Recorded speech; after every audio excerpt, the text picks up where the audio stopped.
Aló, aló, yo soy Eleazar Viló, bienvenido a Hacer el Pensar. El día de hoy quiero partir con una opinión bastante personal acerca del cine para poder hablar de lo que tienes en el título del video, que son las inseguridades del cineasta.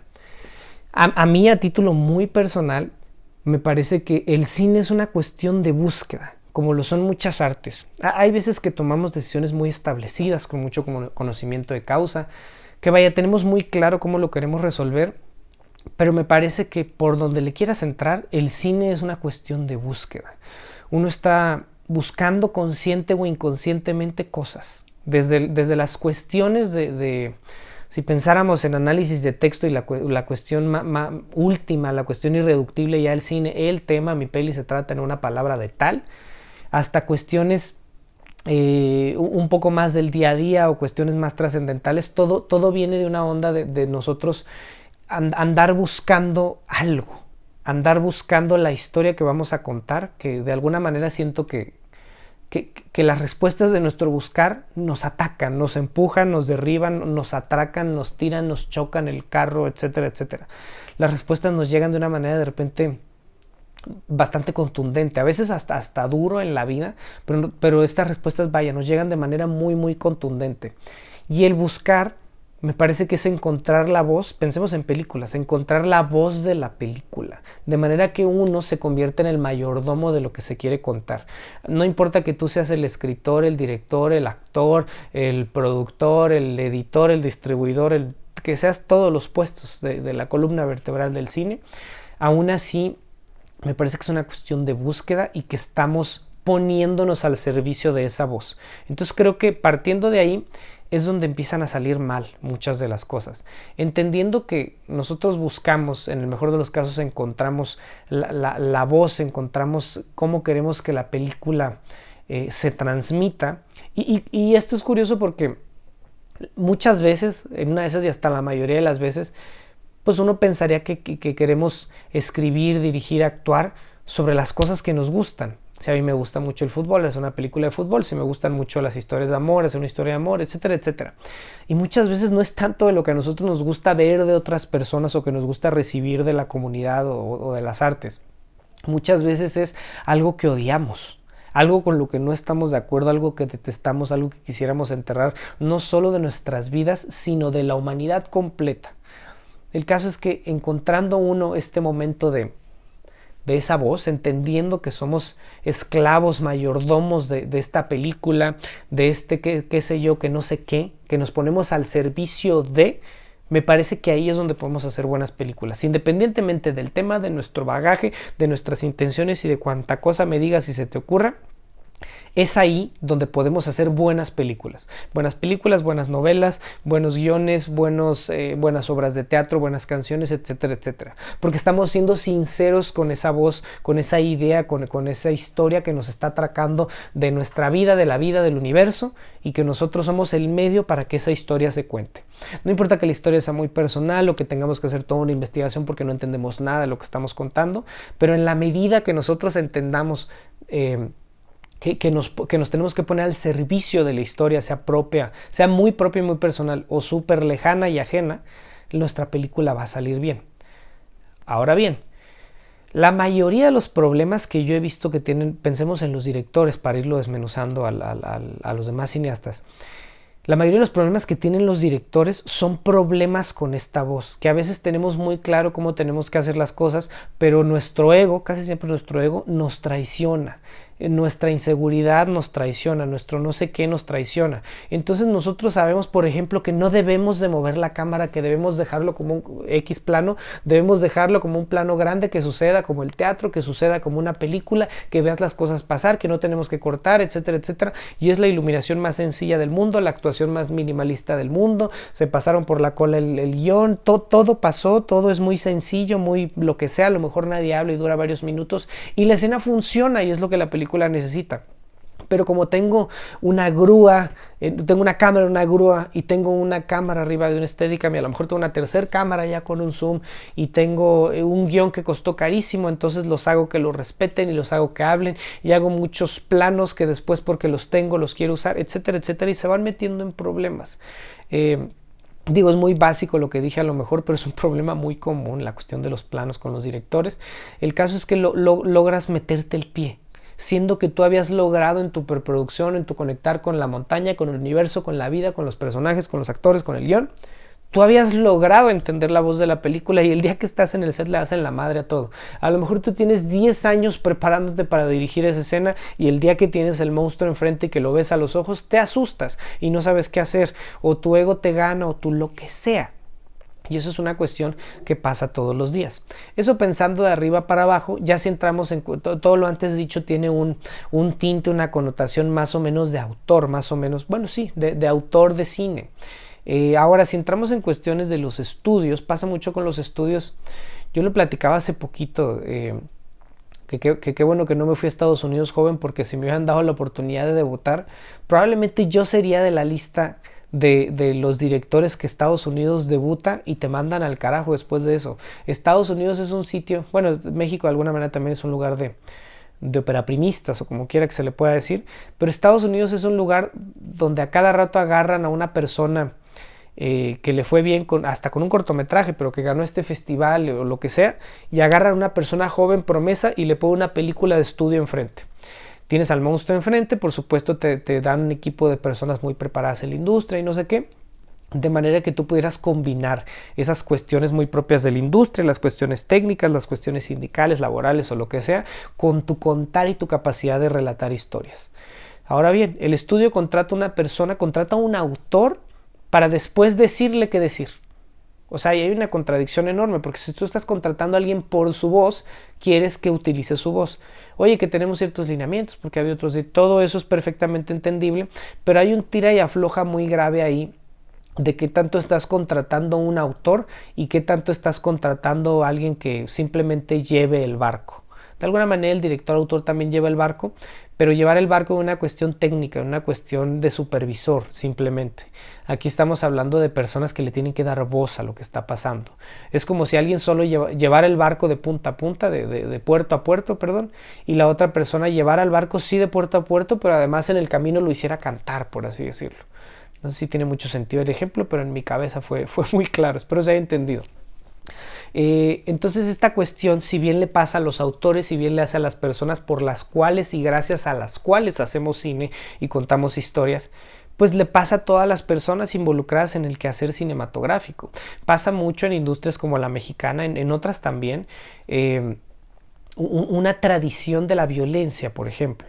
En México es muy entendible por una tradición posrevolucionaria, las generaciones, la mía y las anteriores estábamos muy cercanos, de familiares, de personas, de vecinos, de una sociedad que vivió este conflicto armado, muy mexicano, muy local, pero que de alguna manera se lleva al cine y se lleva la violencia que todos traemos, de atacar o de ser atacados. Entonces, digo, es muy debatible esto que acabo de decir, pero en mi cabeza hace mucho sentido que los mexicanos seamos así, o estas generaciones seamos así, por un tema de posguerra, por un tema de post-invasión.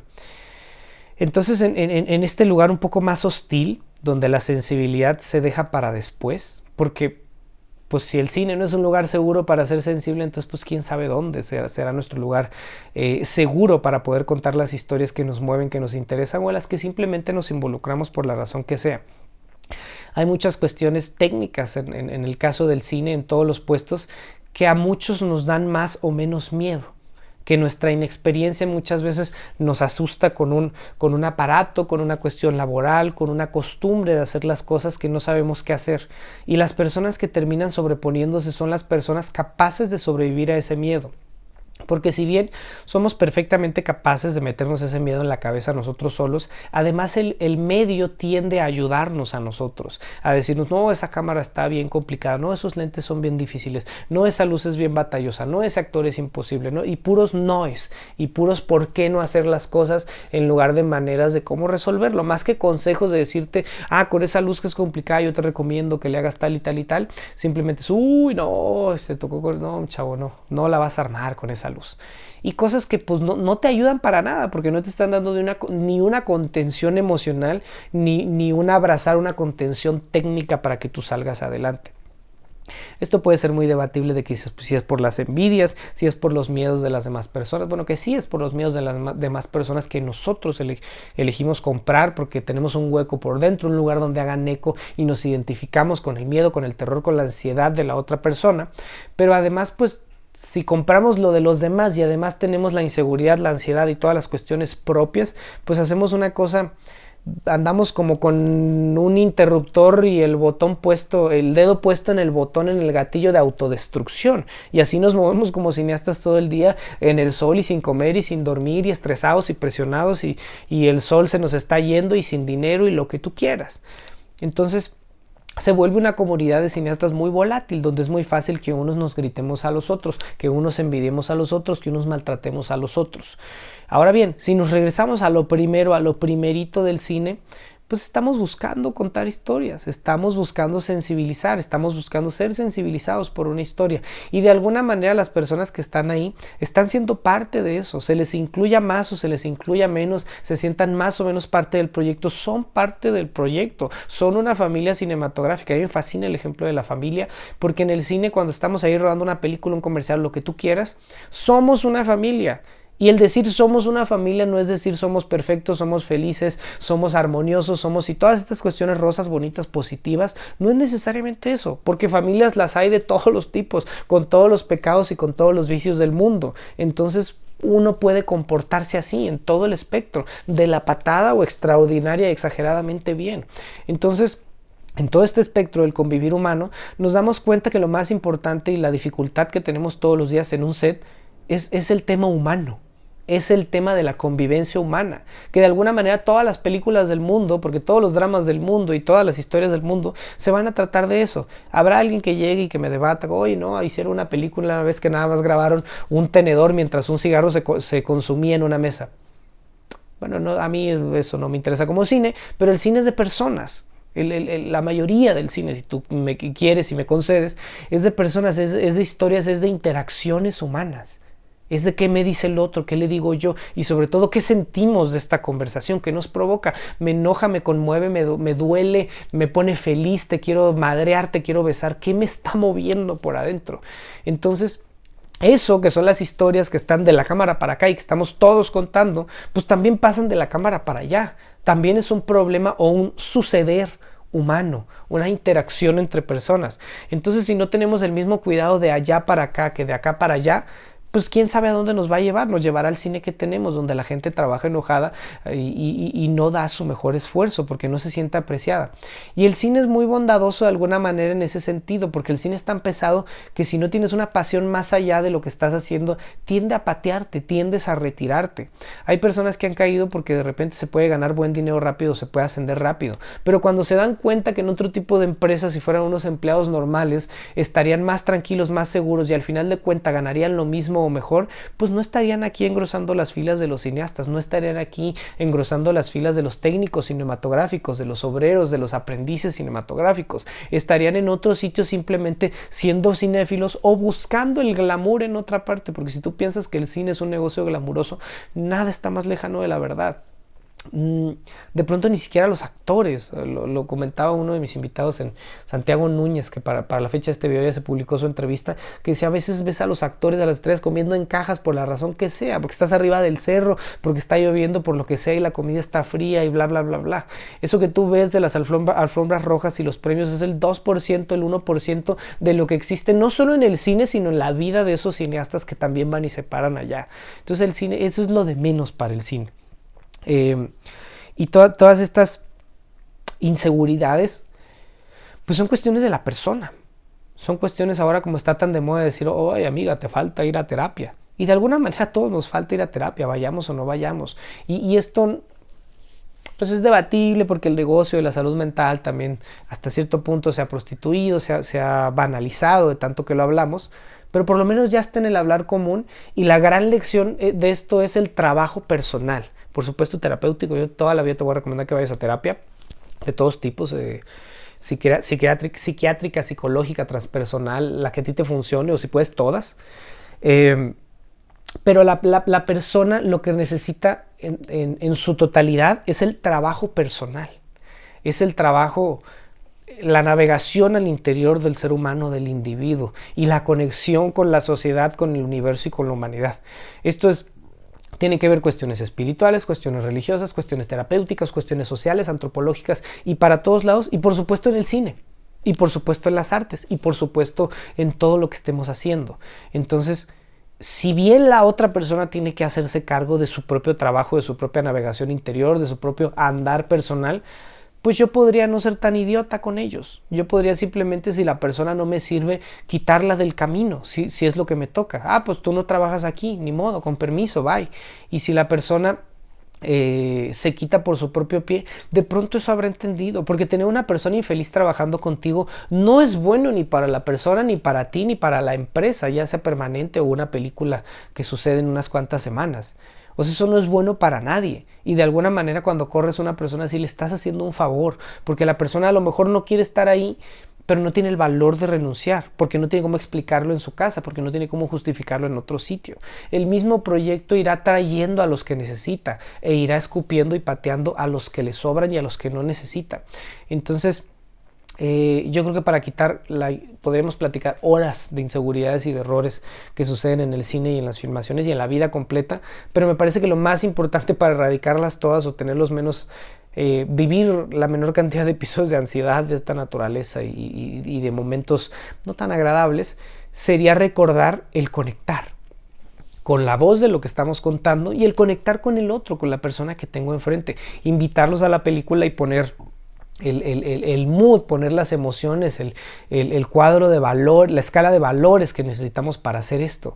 Y si todos tenemos eso o algo parecido a eso, nuestros proyectos sucederán de mejor manera y no voy a tener que pretender que estoy inventando el cine. No voy a tener que pretender que sé más de lo que verdaderamente sé, porque sería muy idiota pensar que una persona puede hacerle cine solo.